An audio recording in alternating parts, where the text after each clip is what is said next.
কুয়েতের বিস্তীর্ণ মরুভূমির বুকে গড়ে তোলা মার্কিন সামরিক ঘাঁটিগুলোতে এখন শুধুই ধ্বংসস্তূপ আর জ্বলতে থাকা দাউ দাউ করা আগুন। ক্যাম্প উদাইরি এবং আলী আল সালেম ঘাঁটিতে কান পাতলেই শোনা যাচ্ছে একের পর এক ভয়াবহ বিস্ফোরণের শব্দ। মধ্যপ্রাচ্যে মার্কিন বাহিনীর সবচেয়ে বড় এবং সুরক্ষিত বলে দাবি করা এই ঘাঁটিগুলো এখন পরিণত হয়েছে মৃত্যুপুরীতে। ইরান সীমান্ত থেকে মাত্র 104 কিলোমিটার দূরে অবস্থিত ক্যাম্প উদাইরি। ভৌগোলিক এই নৈকট্যের কারণে যে কোনো মুহূর্তে এই ঘাঁটিতে সশরীরে প্রবেশ করতে পারে ইরানি এলিট ফোর্সের যোদ্ধারা। তাদের সেই গতির সামনে দাঁড়ানোর মতো কোনো প্রতিরোধ ব্যবস্থায় আর অবশিষ্ট নেই। অন্যদিকে পশ্চিম এশিয়ায় মার্কিন সামরিক বাহিনীর প্রধান বিমান পরিবহন কেন্দ্র এবং প্রবেশদ্বার হিসেবে পরিচিত আলী আল সালেম বিমান ঘাঁটিও এখন সম্পূর্ণ অবরুদ্ধ। এসব ঘাঁটিতে একবার ইরানি যোদ্ধারা প্রবেশ করলে সেখানে লুকিয়ে থাকা শত শত মার্কিন সেনা সদস্যের আর প্রাণ নিয়ে ফেরার কোনো সুযোগ থাকবে না। এবারের সংঘাত কোনো সাধারণ সতর্কবার্তার মধ্যে সীমাবদ্ধ নেই। তেহরান সরাসরি কুয়েতকে শেষ দেখে ছাড়ার চূড়ান্ত প্রত্যয় গ্রহণ করেছে।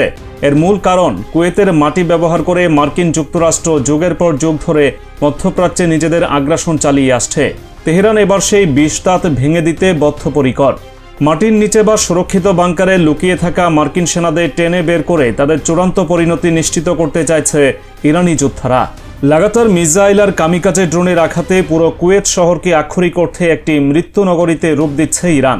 শুধু কুয়েত নয়, তেহরানের এই ক্রোধের আগুনে থরথরিয়ে কাঁপছে গোটা মধ্যপ্রাচ্যে ছড়িয়ে থাকা মার্কিন জোট। ইরানি সেনাবাহিনী অত্যন্ত নিখুঁতভাবে কুয়েতের এই দুটি প্রধান সামরিক ঘাঁটিতে তাদের ড্রোন হামলার দায় স্বীকার করেছে। ইরানি এলিট ফোর্সে দেয়া তথ্যমতে ক্যাম্প উদাইরিতে থাকা মার্কিন সামরিক বাহিনীর বিশাল গোলাবারুদের ডিপো সরাসরি তাদের কামিকাজে ড্রোনের লক্ষ্যবস্তুতে পরিণত হয়েছে।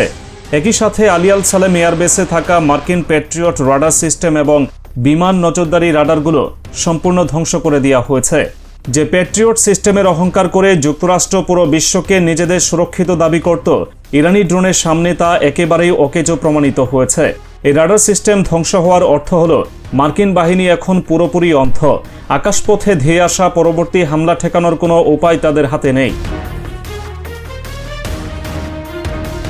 এই ধ্বংসযজ্ঞের পাশাপাশি তেহরান আগেই পরিষ্কার ভাষায় হুঁশিয়ারি দিয়ে রেখেছে, মার্কিন যুক্তরাষ্ট্র যদি বিন্দুমাত্র দুঃসাহস দেখিয়ে ইরানের মূল ভূখণ্ডে কোনো ধরনের স্থল হামলা চালানোর চেষ্টা করে, তবে আইআরজিসির যোদ্ধারা কালক্ষেপণ না করে সরাসরি কুয়েত এবং বাহরাইনে স্থল অভিযান শুরু করবে। তাদের মূল লক্ষ্য হবে এই দেশগুলোতে থাকা মার্কিন ঘাঁটিগুলো চিরতরে মুছে ফেলা। ইরানের এই অভিযান শুধু সামরিক ঘাঁটির মধ্যেই সীমাবদ্ধ নেই। কুয়েতের অর্থনীতির মূল চালিকা শক্তি এবং তেল খাতের গুরুত্বপূর্ণ স্থাপনাগুলোও একের পর এক ধ্বংস হচ্ছে ইরানি হামলায়। পরিস্থিতি এতটাই ভয়াবহ যে এসব স্থাপনায় কর্মরতরা মারাত্মকভাবে আহত হচ্ছেন এবং কর্তৃপক্ষ বাধ্য হয়ে জরুরি ভিত্তিতে চিকিৎসা সেবা প্রদানের পাশাপাশি দ্রুততার সাথে স্থাপনাগুলো খালি করে ফেলছে।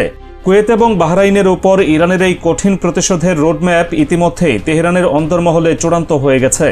ইরানের সংসদের জাতীয় নিরাপত্তা কমিটির জ্যেষ্ঠ সদস্য আহমাদ বকশায়েশ আরদেস্তানি অত্যন্ত কড়া ভাষায় এই সতর্কবার্তা দিয়েছেন।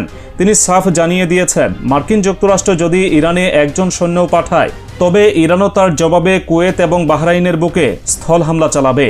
মার্কিনীদের চরম দুর্বলতা নিয়ে তিনি প্রকাশ্যে উপহাস করেছেন। বিশেষ করে ইরানের খার্ক দ্বীপ দখলের যে অমূলক স্বপ্ন যুক্তরাষ্ট্র দেখছে, তা নিয়ে তিনি বলেন, মার্কিন বাহিনী হয়তো তাদের সর্বোচ্চ শক্তি প্রয়োগ করে একদিনের জন্য দ্বীপটি দখলে নিতে পারে, কিন্তু সেখানে তারা টিকতে পারবে না, কারণ পুরো দ্বীপটি ইরানি মিসাইলের সরাসরি নিশানায় রয়েছে। সেখানে মার্কিন সেনারা পা রাখা মাত্রই তারা ইরানি কামানের খোরাকে পরিণত হবে। মার্কিন বাহিনীর বিপর্যয় শুধু কুয়েতেই সীমাবদ্ধ নেই। স্যাটেলাইট ইমেজে উঠে এসেছে আরেক ভয়াবহ চিত্র। জর্ডানের মুওয়াফাক সালতি বিমান ঘাঁটিতে অবস্থিত অত্যন্ত গুরুত্বপূর্ণ একটি মার্কিন সামরিক স্থাপনায় সরাসরি এবং নিখুঁত আঘাত হেনেছে ইরান। স্যাটেলাইট থেকে প্রাপ্ত ছবিতে স্পষ্ট দেখা গেছে ওই ঘাঁটির একটি বিশাল ভবন পুরোপুরি মাটির সাথে মিশে গেছে এবং এর আশেপাশে থাকা বেশ কয়েকটি অত্যাধুনিক সামরিক যানবাহন সম্পূর্ণ ধ্বংস হয়ে গেছে। নিজেদের নিরাপদ ভেবে যেসব ঘাঁটিতে মার্কিন সেনারা আশ্রয় নিয়েছিল, সেগুলো এখন এক একটি মৃত্যু ফাঁদে পরিণত হয়েছে। পরিস্থিতি সামাল দিতে না পেরে মার্কিন সেন্ট্রাল কমান্ড বা সেন্টকম তাদের ক্ষয়ক্ষতির কথা আংশিকভাবে হলেও স্বীকার করতে বাধ্য হচ্ছে। তাদের অফিসিয়াল বিবৃতি আজ থেকে জানা যাচ্ছে, গত 48 ঘন্টায় মধ্যপ্রাচ্যে আরও 2 মার্কিন সেনার মৃত্যু হয়েছে। এর ফলে মাত্র 2 দিনের ব্যবধানে নিহতের সংখ্যা সরকারি হিসেবেই 4 জনে দাঁড়িয়েছে। নিহতের মধ্যে একজন জর্ডানে হওয়া সেই ভয়াবহ হামলায় নিখোঁজ ছিল, আর অন্যজনের মৃত্যু হয়েছে উত্তর ইরাকে। সেখানে একটি ভূপাতিত ইরানি ড্রোন নিষ্ক্রিয় করতে গিয়ে প্রাণ হারায় ওই মার্কিন সেনা।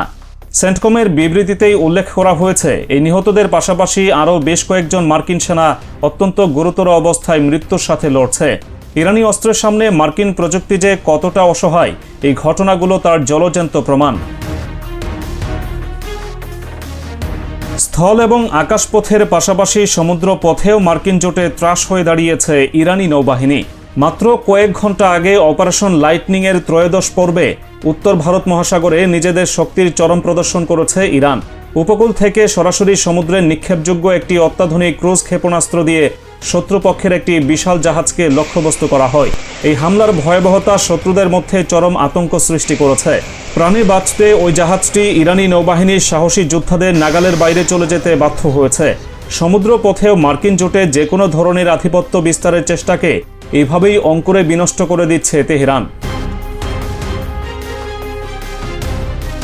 মধ্যপ্রাচ্যের মানচিত্র এখন যুক্তরাষ্ট্র ও তার মিত্রদের জন্য আস্ত গোরস্থানে পরিণত হয়েছে, যেখানে মার্কিন যুক্তরাষ্ট্র আর অপরাজেয় কোনো শক্তি নয়। কুয়েত থেকে শুরু করে জর্ডান, ইরাক কিংবা উত্তর ভারত মহাসাগর, সবখানেই ইরানি সামরিক শক্তির কাছে চরমভাবে পর্যদস্ত হচ্ছে মার্কিন বাহিনী। তাদের অত্যাধুনিক রাডার, মিসাইল ডিফেন্স সিস্টেম এবং সুরক্ষিত ঘাঁটিগুলো দুমড়ে মুচড়ে ভেঙে পড়ছে। তেহরান অত্যন্ত সুনিপুণভাবে তাদের প্রতিটি লক্ষ্যবস্তু ধ্বংস করছে এবং স্পষ্ট বার্তা দিচ্ছে, এই অঞ্চলে পশ্চিমা আগ্রাসনের দিন শেষ। কুয়েতের আকাশে এখন যে কালো ধোঁয়া উঠছে তা মূলত মধ্যপ্রাচ্যে মার্কিন আধিপত্যের পতনেরই চূড়ান্ত সংকেত।